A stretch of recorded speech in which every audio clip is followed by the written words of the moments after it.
Hi, and welcome back to Arno TV. I'm your lovable host Arno, coming back to you with another video.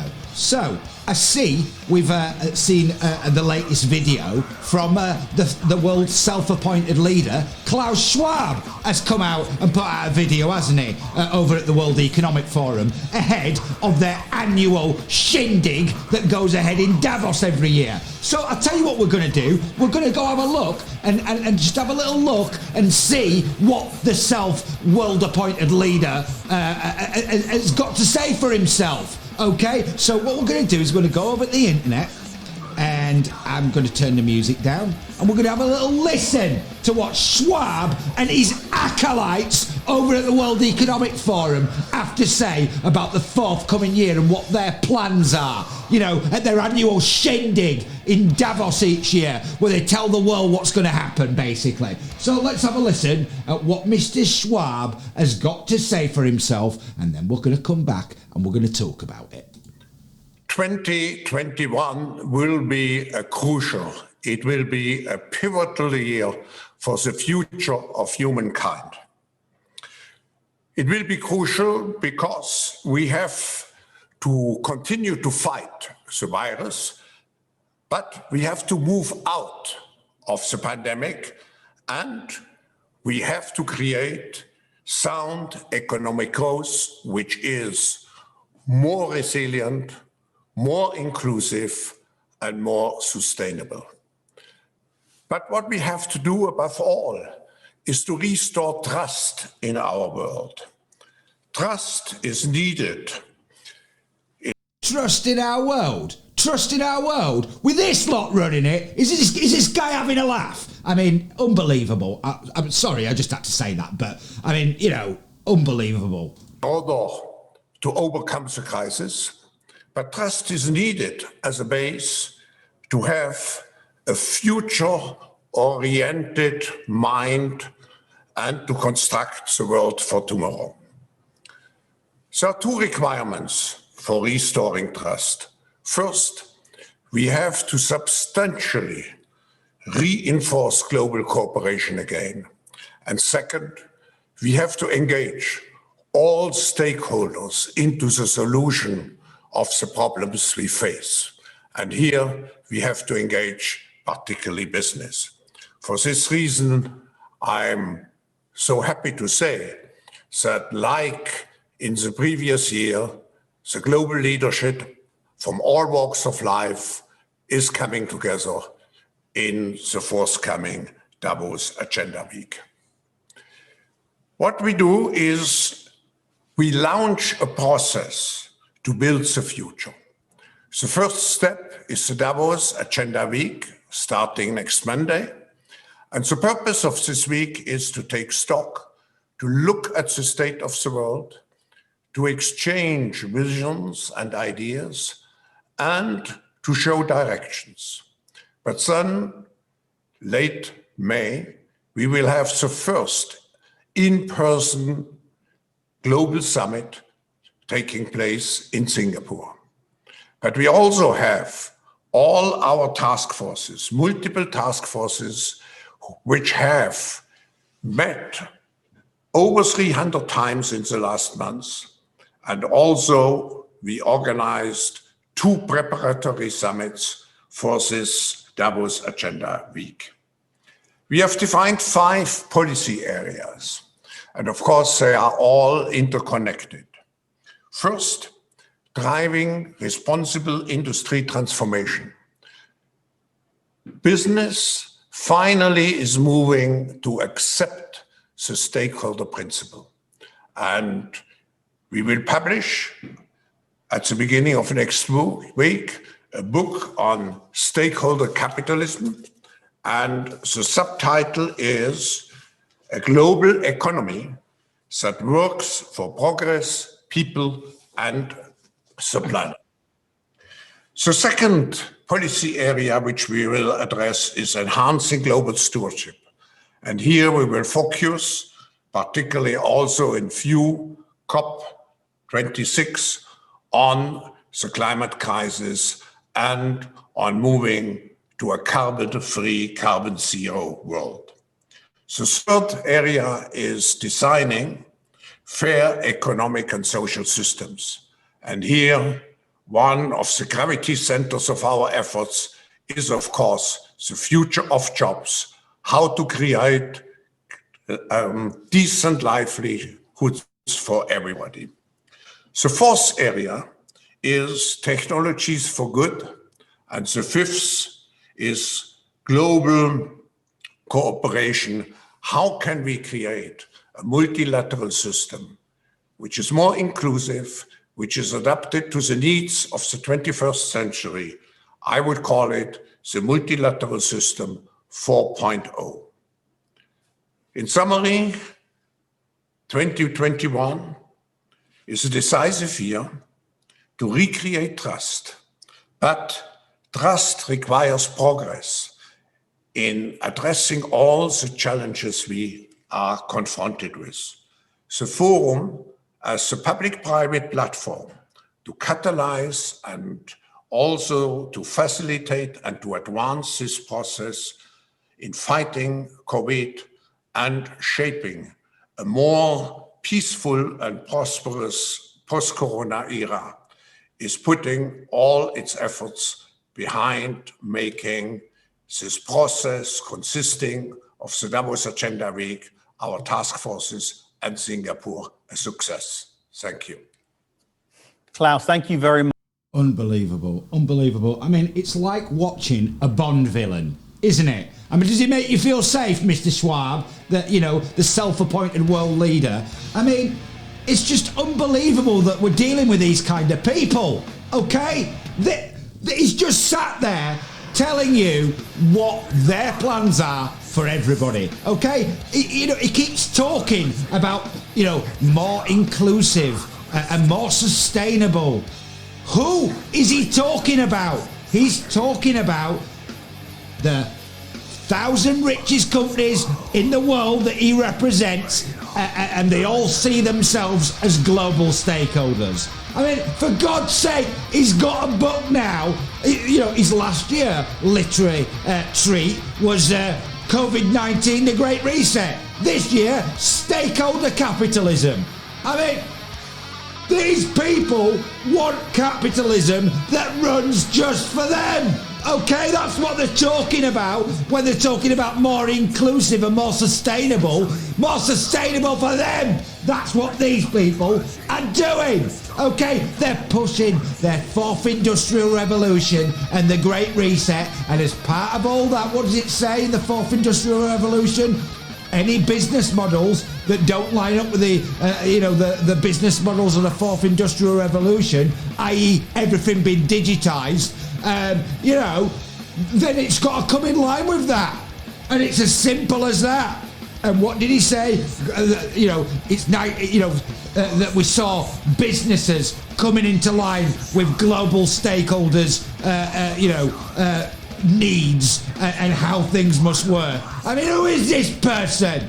Who the hell is Klaus Schwab? Because I didn't vote for him. You didn't vote for him. You know, who the hell does this man think he is? And, for those people out there as well that think things like the Great Reset and the Fourth Industrial Revolution, it's all a conspiracy theory and none of these people are working together. Oh, really? Okay, so, Matt Hancock doesn't work with the World Economic Forum, does he? And put out tweets like, delighted we've agreed to work even closer with the hashtag World Economic Forum and their Centre for the Fourth Industrial Revolution to help make hashtag AI work for everyone, hashtag Davos 18.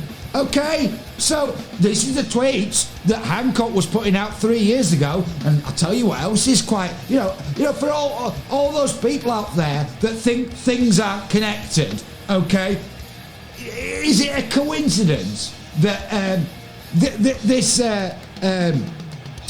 contract that the MHRA, this tender that the MHRA put out under the table on the Tenders Electronic Daily website and granted to a company called Genpact, who are also working with the World Economic Forum. Their CEO, Tiger, gave a talk at Davos last year. Okay, so is it any coincidence that what they were handed a contract for was an AI software tool? Creating AI work for everyone. Okay, so, these people, they're all working together, all right? And if you think that they're not, then good luck to you. Because, it's quite clear that people like Hancock and Johnson are working with the Klaus Schwab and his acolytes, pushing his vision of the world, for these self-appointed global stakeholders that he kept talking about wanting to integrate business into much more, didn't he? And which businesses would he be talking about? Would he be talking about the 1,000 richest companies in the world that he represents, that have all done very, very well out of this pandemic, haven't they? Okay?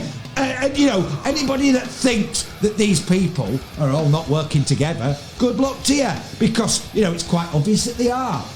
Whether it's someone like Matt Hancock or, President Emmanuel Macron in France, when he's over at the World Economic Forum unveiling bold and inclusive agendas for globalisation, or could it be possibly somebody like Merkel, who's frequently working with the World Economic Forum? I mean, here she was in 2019 pushing her environmental agenda at the World Economic Forum, wasn't she? Okay, or is it a coincidence again that all these people, all these politicians, were all working with the World Economic Forum and pushing Klaus Schwab's agenda and all working towards it? Is it any coincidence that they're all parroting the same phrases, like building back better, for example? Okay, here's an article in The Independent where they're discussing who said it first. Was it Joe Biden or Boris Johnson? These people are all working together, okay? And what was Joe Biden's election campaign? What was the slogan for his election campaign? It was building back better, wasn't it? Okay, so for all those out there that think Biden's the saviour to everything, let me tell you something. He's working hand in hand with the World Economic Forum and Klaus Schwab pushing this agenda. Okay, this is what is going on. All these people are pushing this agenda. And people say, this is a conspiracy. Oh, is it really? Is it really a conspiracy, is it?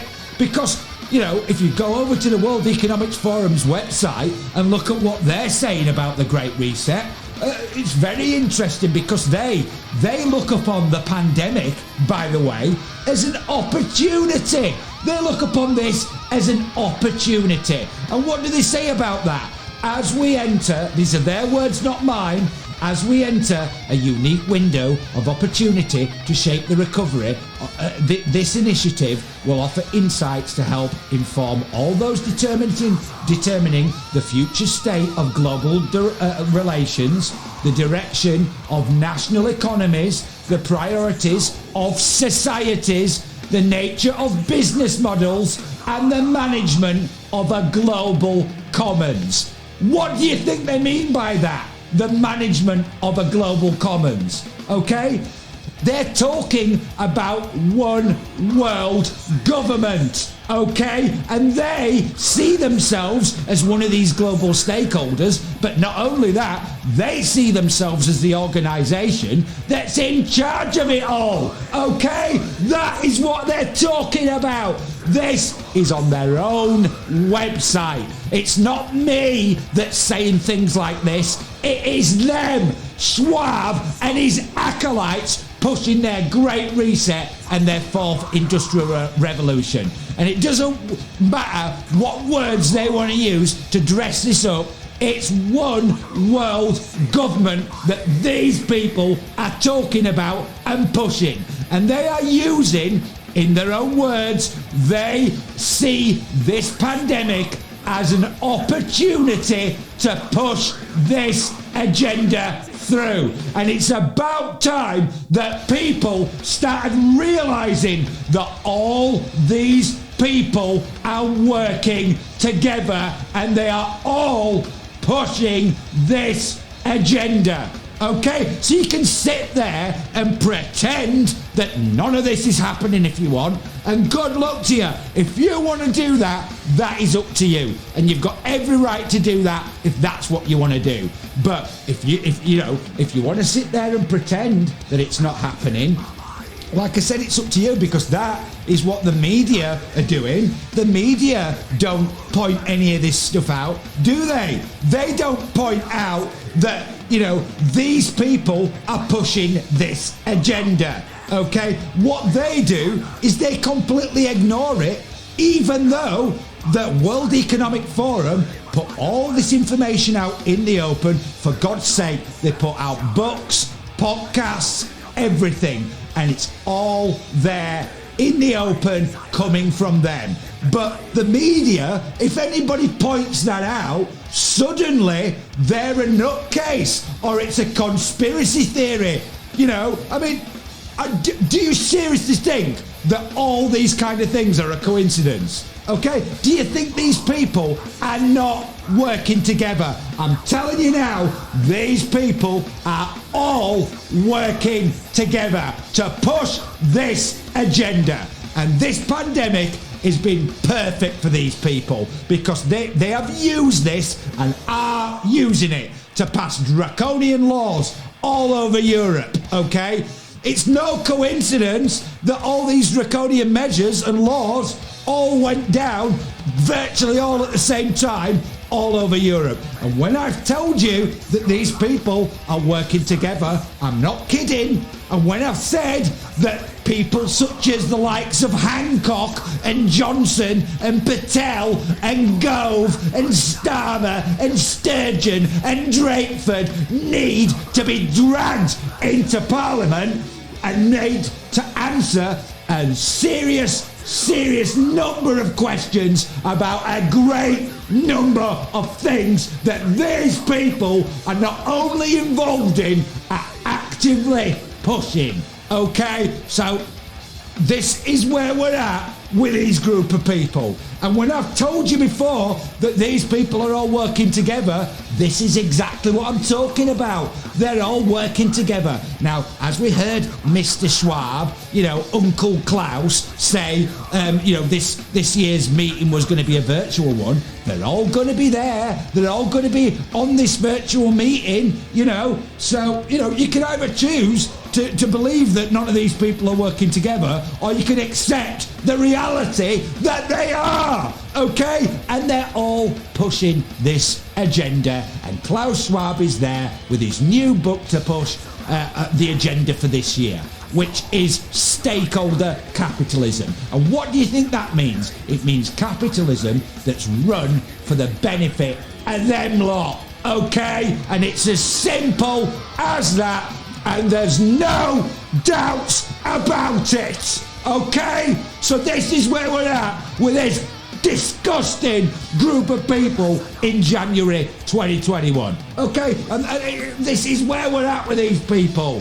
And it's about time, as I said, people out there started waking up and looking very closely at these type of people and what they're up to, okay? And it's as simple as that. So if you've enjoyed this video and you want to see more, then please like and subscribe to the channel.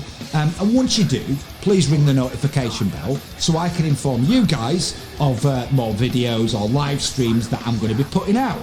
And as I've said before, there's a lot more coming, because while these people go about ripping up democracy and throwing it in the dustbin of history on a day-by-day basis, I refuse to stay silent and watch these people do that without speaking out against it, okay? And this is, it's as simple as that. So I just want to say thank you to all the subscribers at Arno TV, whether you've been here for a while or you're new to the channel. Thanks so much for your support, and if you can help grow the channel by sharing it with other people, that would be amazing. If you don't want to do that and you just want to watch it, that's totally cool as well. But thank you for your support. I really appreciate it. And I'll be back soon, but before I go as well, as I always say quite often, and it's for a reason, because people's mental health is in an absolute terrible state out there, and unsurprisingly so, with all this kind of thing going on. So, people that you don't live with, try and give them a call, drop them a text or send them a video, have a video chat with them or whatever, because I think they'd appreciate people getting in touch with them. So I'll be back soon with some more videos for you. But until I am, take care, stay rock and roll, and obviously look after yourselves and stay safe in this pandemic.